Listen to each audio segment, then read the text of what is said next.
एक राजा के 3 प्रश्न। पहला प्रश्न, सबसे बड़ा दलदल कौन है। दूसरा प्रश्न, सबसे बड़ा शत्रु कौन है। और तीसरा प्रश्न, सबसे सुंदर स्त्री कौन है। तो दोस्तों, आज की कहानी बहुत ही छोटी सी है, लेकिन सीख बहुत ही बड़ी है। इसलिए मेरा आपसे निवेदन है कि आप कहानी को अंत तक अवश्य सुने। किसी नगर में एक बड़ा ही बुद्धिमान राजा राज करता था, जिसका एक मंत्री बड़ा ही लोभी और धैर्यहीन था।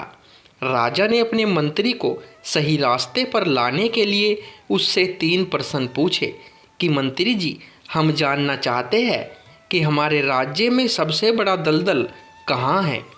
दूसरा प्रश्न किया कि हमारा सबसे बड़ा शत्रु कौन है। और तीसरा प्रश्न पूछा कि सबसे सुंदर स्त्री कौन है। इन तीनों प्रश्नों के उत्तर हमें 1 माह में चाहिए। यदि आप 1 माह के अंदर इन तीनों प्रश्नों के उत्तर नहीं दे पाए तो तुम्हें मंत्री पद से हटा दिया जाएगा। अब तो राजा की बात पूरी होते ही मंत्री जी बांस और बल्ली लेकर चल दिए और राज्य में जितने भी तालाब, पोखर, नदी, नाले थे, सबकी गहराई नापने लगे कि आखिर सबसे बड़ा दलदल कहाँ है। इस तरह नापते नापते 1 माह बीतने वाला था, लेकिन उन्हें सबसे बड़ा और गहरा दलदल कहीं नहीं मिला। एक दिन वह घूमते हुए एक जंगल में जा पहुँचे। प्यास भी बहुत जोर की लग रही थी, इसलिए वे पानी को ढूंढते हुए एक भेड़ चराने वाले चरवाहा के पास पहुँचे। उन्होंने सोचा कि इसके पास पानी अवश्य होगा। यही सोचकर भेड़ चराने वाले से उन्होंने पानी मांगा। चरवाहे ने मंत्री जी से पूछा कि आप कौन हैं और इतने परेशान क्यों लग रहे हो। चरवाहे के पूछने पर मंत्री जी ने अपनी सारी कहानी उस भेड़ चराने वाले चरवाहे को बता दी। चरवाहा कहने लगा कि आप चिंता ना करें मंत्री जी, आपके तीनों सवालों के जवाब मेरे पास मौजूद है। उस चरवाहे की बात सुनकर मंत्री जी को थोड़ी तसल्ली मिली। तभी चरवाहा कहने लगा कि मंत्री जी, क्या आप जानते हो कि आप अति शीघ्र राजा बनने वाले हैं, क्योंकि मेरे पास पारस मणि है और आप उस पारस मणि की सहायता से बहुत बड़े धनवान बन जाएंगे। धनवान बनने के बाद इस धन से आप राजा के सिपाहियों को लालच देकर अपनी ओर कर लेना और फिर राजा का वध करके राज सिंहासन हासिल कर लेना। चरवाहे की ऐसी बातें सुनकर मंत्री जी कहने लगे कि चरवाहे भैया, तुम कह तो सही रहे हो, लेकिन पहले तो तुम मुझे थोड़ा सा पानी पिला दो, प्यास से मेरा दम निकला जा रहा है। चरवाहा कहने लगा कि मंत्री जी, पानी तो मेरे पास नहीं है, किंतु दूध है। तुम चाहो तो दूध पीकर उससे अपनी प्यास बुझा सकते हो। यह सुनकर मंत्री जी की खुशी का ठिकाना नहीं रहा। वह बोले कि चरवाहे भैया, अति शीघ्र मुझे दूध ही पिला दो और मेरी प्यास बुझाओ। चरवाहा कहने लगा कि मंत्री जी, मेरे पास सिर्फ एक ही लोटा है, मैं इससे ही अपनी भेड़ों से दुहूँगा।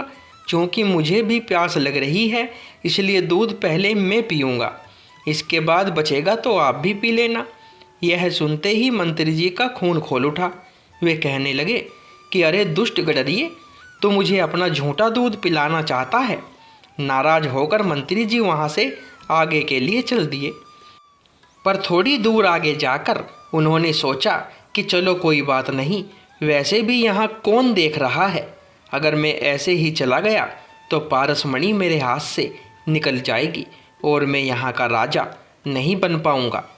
ऐसे मौके रोज़ रोज़ कहाँ मिलते हैं। यही सोचकर मंत्री जी फिर वापस लौट आए और बोले कि लाओ भाई, अपना झूठा दूध ही पिला दो, पर किसी से कहना मत कि मैंने तुम्हारा झूठा दूध पिया था। चरवाहा कहने लगा कि मंत्री जी, मुझे लगता है आपने मेरी बात पूरी नहीं सुनी।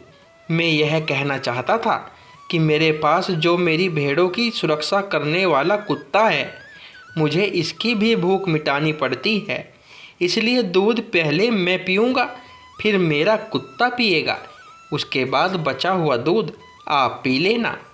चरवाहे की ऐसी बात सुनकर मंत्री जी बहुत नाराज हो गए और बोले कि अरे दुष्ट गडरिये, तो मुझे कुत्ते का झूठा दूध पिलाना चाह रहा है, मुझे नहीं पीना तेरा दूध।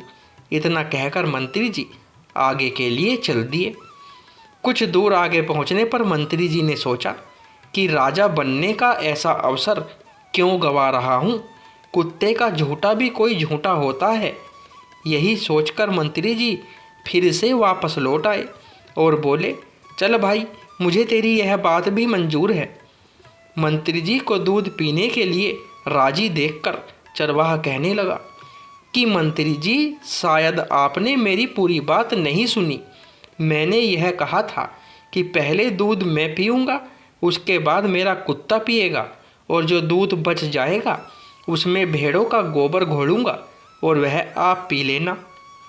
इस बार तो मंत्री जी क्रोध में भरकर वहाँ से जाने लगे। फिर उन्हें उनके लोभ ने रोका कि अरे मूर्ख, एक छोटी सी बात पर राजा बनने का अवसर क्यों खो रहा है? यहाँ घटने वाली बात को कौन देख रहा है?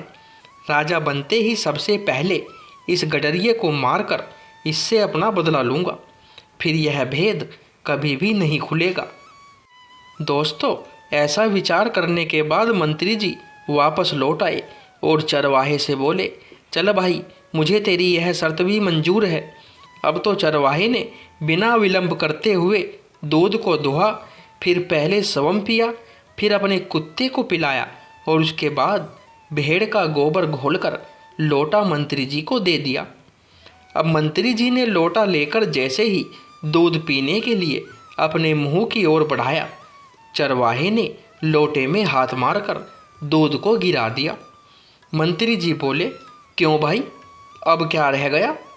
चरवाहा कहने लगा कि मंत्री जी, मेरी धृष्टता को क्षमा करना, मैं तो आपके प्रश्नों के उत्तर दे रहा था। आपके पहले प्रश्न का उत्तर है लालच। सबसे बड़ा दलदल लोभ और लालच ही है, क्योंकि लालच के वशीभूत होकर ही आप मेरा और मेरे कुत्ते का झूठा और भेड़ का गोबर मिला हुआ दूध पीने के लिए राजी हो गए। तुमको राज्य पाने का लालच था, इसलिए तुम राजा का वध करने के लिए भी तैयार हो गए।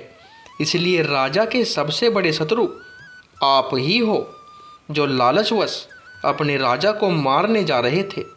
कहने का मतलब यह है कि लालची व्यक्ति ही इंसान का सबसे बड़ा दुश्मन होता है। तुम्हारे तीसरे प्रश्न का उत्तर है माया। माया ही सबसे सुंदर स्त्री है, जिस पर हर एक व्यक्ति रीझ जाता है, जिसे पाने के लिए व्यक्ति अच्छे बुरे का विचार तक भूल जाता है। अब रही बात परसमणि की, तो यदि मेरे पास परसमणि होती तो मैं खुद राजा नहीं बन जाता, जंगल में भेड़ें क्यों चराता।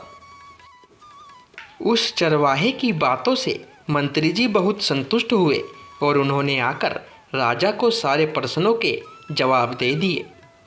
तो दोस्तों, कहानी पसंद आई हो तो एक लाइक और शेयर अवश्य करें और चैनल को सब्सक्राइब करें। धन्यवाद दोस्तों।